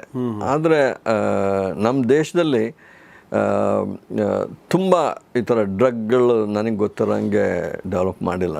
ಪೂರ್ತಿ ಶುರುವಿಂದ ಕೊನೆವರೆಗೂ ಮಾಡಿಲ್ಲ. ಎಸ್, ಅದ್ರ ಬಗ್ಗೆ ನಾನು ಪ್ರಶ್ನೆ ಕೇಳ್ತೀನಿ. ನಮ್ಮ ದೇಶದಲ್ಲಿ ನಾವು ಇಷ್ಟೊಂದೆಲ್ಲ ಫಾರ್ಮಾಸ್ಯೂಟಿಕಲ್ ಕಂಪ್ನಿ ಇದ್ರೂ ಕೂಡ ನಮ್ಮದೇ ಒಂದು ಡ್ರಗ್ ಅಂತ ನಾವು ಮ್ಯಾನುಫ್ಯಾಕ್ಚರ್ ಮಾಡಿಲ್ಲ ಅಂತ ಡಾಕ್ಟರ್ ಹೇಳ್ತಾ ಇದ್ದಾರೆ. ಅದ್ರ ಬಗ್ಗೆ ಪ್ರಶ್ನೆ ಕೇಳ್ತೀನಿ ನಾನು.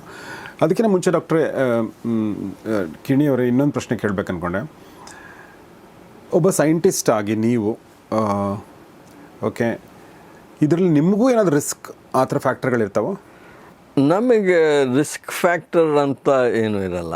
ಯಾಕೆಂತಂದರೆ ನಾವು ಅಂದರೆ ಅಫ್ಕೋರ್ಸ್ ಹೊಸ ಟಾಕ್ಸಿನ್ ಅಂತ ಇದ್ದಾಗ ಇದು ಏರೋಸಾಲ್ ಆದರೆ ಮೂಗಲ್ಲಿ ಹೊಟ್ಟೋಗಿ ಏನೋ ಆಗ್ಬೋದು ಆ ಥರದ್ದೆಲ್ಲ. ಅದಕ್ಕೆಲ್ಲ ನಾವು ಪ್ರಿಕಾಷನ್ ತೊಗೊಂಡಿರ್ತೀವಿ.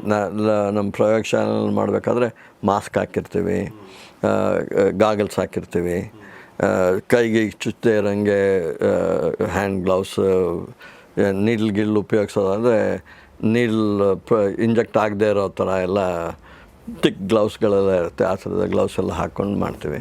ಸೊ ಹಾಗಾಗಿ ನಮಗೆ ಡೈರೆಕ್ಟಾಗಿ ತೊಂದರೆ ಆಗೋ ಸಾಧ್ಯತೆಗಳು ಭಾರಿ ಕಡಿಮೆ. ಅಲ್ದೋ ಹಾವಿನ ವಿಷ, ಇದು ಚೇಳಿನ ವಿಷ, ಅವೆಲ್ಲ ಸ್ಟ್ರಾಂಗ್ ಟಾಕ್ಸಿನ್ಸ್ ಆದ್ರೂ ಅವು ಬ್ಲಡ್ಡಿಗೆ ಎಂಟ್ರ್ ಆಗದೋದ್ರೆ generally they don't cause problem. Yes, ಈಗ ನೀವು ನಮ್ಮ ಲ್ಯಾಬೊರೇಟ್ರಿಲಿ ಅಂತ ನೀವು ಹೇಳ್ತಾ ಇದ್ದೀರಿ, ನಮ್ಮ ಲ್ಯಾಬಲ್ಲಿ ಅಂತ ಅಂದರೆ ನಮ್ಮದಂದ್ರೆ ಎಲ್ಲಿ ನಡೀತಾ ಇದೆಯಲ್ಲ? ಅದು ನನ್ನ ಲ್ಯಾಬ್ ಇದ್ದಿದ್ದು ನ್ಯಾಷನಲ್ ಯೂನಿವರ್ಸಿಟಿ ಆಫ್ ಸಿಂಗಪೂರ್ಲಿ. ಅಲ್ಲಿ ಡಿಪಾರ್ಟ್ಮೆಂಟ್ ಆಫ್ ಬಯಾಲಜಿಕಲ್ ಸೈನ್ಸಸ್ಸಲ್ಲಿ ನನ್ನದೇ ಒಂದು ದೊಡ್ಡ ಲ್ಯಾಬ್ ಇತ್ತು. ಸೊ ಅದು ಆ ಲ್ಯಾಬಲ್ಲಿ ಮಾಡ್ತಾಯಿದ್ವಿ. ಅದೇ ಥರ ಲ್ಯಾಬ್ಗಳು ಇಂಡಿಯಾನಲ್ಲೂ ಬೇಕಾದಷ್ಟಿದೆ, ನಮ್ಮ ದೇಶದಲ್ಲೂ ಭಾರತದಲ್ಲೂ ಬೇಕಾದಷ್ಟಿದೆ. ಆದರೆ ನಮ್ಮ ಲ್ಯಾಬಲ್ಲಿ ಒಂದು ಎಂಡಿಂದ ಇನ್ನೊಂದು ಎಂಡ್ವರೆಗೆ ಹೋಗೋಷ್ಟು ಎಲ್ಲ ಇನ್ಸ್ಟ್ರೂಮೆಂಟ್ ಫೆಸಿಲಿಟೀಸ್ ಎಲ್ಲ ಕಲೆಕ್ಟ್ ಮಾಡಿದ್ದೆ ಎಲ್ಲ ಕರೆಕ್ಟ್. ಈಗ ನೀವು ಹಾರ್ಟ್ ಸಮಸ್ಯೆಗೆ ಸಂಬಂಧಪಟ್ಟಂತೆ ಹೇಳಿದ್ರೆ ಅದು ಯಾವ ಹಂತದಲ್ಲಿದೆ ಈಗ? ಅದು ಇದು ನಾವು ಮಾಡಿರೋದು ಎರಡಕ್ಕೆ ಮಾಡಿದ್ದೀವಿ. ಒಂದು ಹಾರ್ಟಲ್ಲಿ, ಇನ್ನೊಂದು 2-3 ಬೇರೆ ಹಂತದಲ್ಲಿದೆ. ಮೊದಲನೇದು ಇದು ಬಲೂನ್ ಆಂಜಿಯೋಪ್ಲಾಸ್ಟಿಗೆ ಅಂತ ಹೇಳಿದ್ನಲ್ಲ, ಅದು ರ್ಯಾಟಲ್ಲಿ ಟೆಸ್ಟ್ ಮಾಡಾಗಿದೆ, ಅನಸ್ಥೆಟೈಸ್ಡ್ ರ್ಯಾಟ್ಸಲ್ಲಿ. ಅದರಲ್ಲಿ ನಾವೇನು ಮಾಡ್ತೀವಿ, ಕರೋಟಿಡ್ ಆರ್ಟ್ರಿ ಥ್ರಾಂಬೋಸಿಸ್ ಅಂತೇಳಿ, ಈ ಕರೋಟಿಡ್ ಆರ್ಟ್ರಿ ಇಲ್ಲಿ ನೆಕ್ಕಲ್ಲಿ ಬರೋವಂಥ ಇದರೊಳಗೆ ನಾವು ಕ್ಲಾಟ್ ಥ್ರಾಂಬಸ್ ಆಗದೆ ಕ್ಲಾಟ್ ಇಂಡ್ಯೂಸ್ ಮಾಡ್ತೀವಿ. ನಾವು ನಮ್ಮ ಡ್ರಗ್ ಕೊಟ್ಟು ನೋಡ್ತೀವಿ, ಅದು ಕ್ಲಾಟ್ ಆಗದೆ ಇರೋಂಗೆ ತೋರಿಸೋದು ನೋಡ್ತೀವಿ, ಎಷ್ಟು ತನಕ ಮಾಡುತ್ತೆ ಅಂತೇಳಿ. ಆಮೇಲೆ ಅದೇ ಆ್ಯನಿಮಲಲ್ಲಿ ಬ್ಲೀಡಿಂಗ್ ಟೆಸ್ಟ್ ಮಾಡ್ತೀವಿ. ಬ್ಲೀಡಿಂಗ್ ಆಗಬಾರ್ದಲ್ಲ, ನಮ್ಮ ಥ್ರಾಂಬಸ್ ಅಂದರೆ ಬ್ಯಾಡ್ ಕ್ಲಾಟ್ ಆಗಬಾರ್ದು, ಗುಡ್ ಕ್ಲಾಟ್ ಆಗಬೇಕು, ಆ ಥರದ್ದು ನೋಡ್ಕೋತೀವಿ. ಅದು ನೋಡಿದ್ದೀವಿ. Side efficacy is very good, side effect is not so good ಅಂತೇಳಿ, ಅಂದರೆ side effects is not there ಅಂತೇಳಿ, ಆಯಿತಾ. ಆಮೇಲೆ ಅದನ್ನ ಲಾರ್ಜ್ ಆ್ಯನಿಮಲ್ ಮಾಡಿದ್ವಿ, ಪಿಗ್ಗಲ್ಲಿ ಮಾಡಿದ್ವಿ. ಪಿಗ್ಗಲ್ಲಿ ಸ್ಟೆಂಟ್ ಮಾಡಿದ್ವಿ. ಪಿಗ್ಗಲ್ಲಿ ಎಕ್ಸ್ಟ್ರಾ ಕಾರ್ಪೋರಿಯಲ್ ಸರ್ಕ್ಯುಲೇಷನ್ ಅಂದರೆ ಬಾಡಿ ಹೊರಗಡೆ ಸರ್ಕ್ಯುಲೇಷನ್ ಕ್ರಿಯೇಟ್ ಮಾಡಿ ಪಿಗ್ಗಿಗೆ ಅಟ್ಯಾಚ್ ಮಾಡಿ ಅದರೊಳಗೆ ಹೋಗುವಾಗ 3 ಸ್ಟೆಂಟ್ ಇಟ್ಕೊಂಡು ಆ ಸ್ಟೆಂಟ್ ಮೇಲೆ ಕ್ಲಾಟ್ ಆಗುತ್ತೋ ಇಲ್ಲೋ ಅಂಥೇಳಿ ಚೆಕ್ ಮಾಡಿ ಅದು ಯಾವ ಥರ ಸ್ಟಾಪ್ ಮಾಡುತ್ತೆ. ನಾನು ಹೇಳಿದ್ನಲ್ಲ, ಸ್ಟೆಂಟ್ ಥ್ರಾಂಬೋಸಿಸ್ ಆಗಬಾರ್ದು ಅಂತೇಳಿ, ಅದು ಆಗದೆ ಇರೋವಂಥ ಡ್ರಗ್ಗು. ಅದರೊಳಗೂ ಪಿಗ್ಗಲ್ಲಿ ಇಯರ್ ಬ್ಲೀಡಿಂಗ್ ಮಾಡಲ್ ಅಂತೀವಿ. ಅದನ್ನ ಇಯರಲ್ಲಿ ಸೈಡ್ ಎಫೆಕ್ಟ್ಸ್ ಆಗದೆ ಇರೋಂಗೆ, ಬ್ಲೀಡ್ ಆಗದೆ ಇರೋಂಗೆ ನೋಡೋದಕ್ಕೆ ಅದು ನೋಡಿದ್ದೀವಿ. ಅದಷ್ಟು ಅಂದರೆ ಸ್ಮಾಲ್ ಆ್ಯನಿಮಲ್ ಮಾಡಲ್ ರ್ಯಾಟಲ್ಲಿ, ಇದರೊಳಗೆ ಲಾರ್ಜ್ ಆ್ಯನಿಮಲ್ ಮಾಡಲ್ ಇದರೊಳಗೆ ಹಂದಿನಲ್ಲಿ ಮಾಡಿ ತೋರಿಸಿದ್ದೀವಿ. ಇಟ್ ಇಸ್ ವೆರಿ ಎಫೆಕ್ಟಿವ್ ಅಂತೇಳಿ. ಈಗ ನಾವು ಪ್ರಿಕ್ಲಿನಿಕಲ್ ಟಾಕ್ಸಿಕಾಲಜಿ ಮಾಡಬೇಕು. ಆಮೇಲೆ ಫೇಸ್ 1, ಫೇಸ್ 2, ಫೇಸ್ 3 ಹೋಗಬೇಕು. ಇನ್ನು ಎಷ್ಟು ವರ್ಷ ತಗೊಳ್ತಿದ್ದು? ಅದು ದುಡ್ಡಿದ್ರೆ ಇನ್ನೊಂದು 4-5 ವರ್ಷದಲ್ಲಿ ಹೋಗುತ್ತೆ. ಯಾರು ದುಡ್ಡು ಕೊಡ್ಬೇಕು ಇದಕ್ಕೆಲ್ಲ? ಇಲ್ಲ ಏಂಜಲ್ ಇನ್ವೆಸ್ಟರ್ಸ್, ಓಕೆ, ಇಲ್ಲ ವೆಂಚರ್ ಕ್ಯಾಪಿಟಲ್ಸ್, ಇಲ್ಲ ಬಿಗ್ ಫಾರ್ಮಾ ಯಾರಾದರೂ ಕಂಪ್ನಿನವರು. ನಿಮಗೆಲ್ಲ ಯಾರು ಕೊಡ್ತಾ ಇದ್ದಾರೆ? ಈಗ ಯಾರು ಕೊಡ್ತಾ ಇಲ್ಲ. ನಾನು ಅದಕ್ಕೆ ಈಗ ದುಡ್ಡು ಹುಡುಕ್ತಾ ಇದ್ದೀನಿ. ಓಕೆ, ದುಡ್ಡು ಕೊಟ್ಟರೆ ಮಾಡಬೇಕು ಅಂತ. ಇದು ಫಾರ್ಮಾ ಇಂಡಸ್ಟ್ರಿ ಓಕೆ, ನಮಗೆ ಗೊತ್ತಿರೋ ಹಾಗೆ ತುಂಬ ದೊಡ್ಡ ಇಂಡಸ್ಟ್ರಿ ಅಲ್ವಾ ಇದು? ತುಂಬ ಅದರ ಮಲ್ಟಿ-ಬಿಲಿಯನಲ್ ಕರೆಕ್ಟ್ ಅಲ್ವಾ? ಸೊ ಹೀಗಿರಬೇಕಾದ್ರೆ ಇಲ್ಲಿ ಯಾಕೆ ನಿಮಗೆ ದುಡ್ಡಿನ ಸಮಸ್ಯೆ ಆಗುತ್ತೆ? ಇಂಡಿಯಾನಲ್ಲಿ, ನಮ್ಮ ದೇಶದಲ್ಲಿ, ಭಾರತದಲ್ಲಿ ಇಲ್ಲಿವರೆಗೆ ನನಗೆ ಗೊತ್ತಿರೋ ಹಾಗೆ ಯಾವುದೇ ಒಂದು ಸ್ವಂತ ಹೊಸ ಡ್ರಗ್ನ ಮಾಡಿಲ್ಲ. ಇಲ್ಲಿವರೆಗೂ ನಾವು ಭಾರತದಲ್ಲಿ ಸ್ವಂತ ನನಗೆ ಗೊತ್ತಿರೋ ಹಾಗೆ. ಓಕೆ. ಆಯಿತಾ, ಬೇರೆ ಯಾವ್ದಾದ್ರು ಪೈಪ್ಲೈನಲ್ಲೆಲ್ಲ ಇರ್ಬೋದು, ಗೊತ್ತಿಲ್ಲ. ಅದು ಮಾಡಬೇಕಾದ್ರೆ ಆ ಥರ ಹೊಸ ಡ್ರಗ್ ಮಾಡಿದಾಗ ಡ್ರಗ್ನ ಮಾರ್ಕೆಟಿಗೆ ತರೋವರೆಗೂ ಸುಮಾರು 50 80 150 $1 million ಅಮೇರಿಕನ್ ಡಾಲರ್ ಖರ್ಚಾಗುತ್ತೆ. ಅದ್ರ ನಡುವೆ ಎಲ್ಲೇ ಫೇಲ್ ಆದ್ರೂ ಯು ಕೆನಾಟ್ ರಿಕವರ್. ಅಂದರೆ ಕೆಲವು ಸಲ 2-3 ಡ್ರಗ್ ಫೇಲ್ ಆಗ್ಬೋದು ಅಲ್ಲಿಗೆ ಹೋಗೋ ಅಷ್ಟೊತ್ತಿಗೆ. ಒಂದು ಡ್ರಗ್ ಸಕ್ಸೀಡ್ ಆದರೆ ಅದು they have to recover all the money.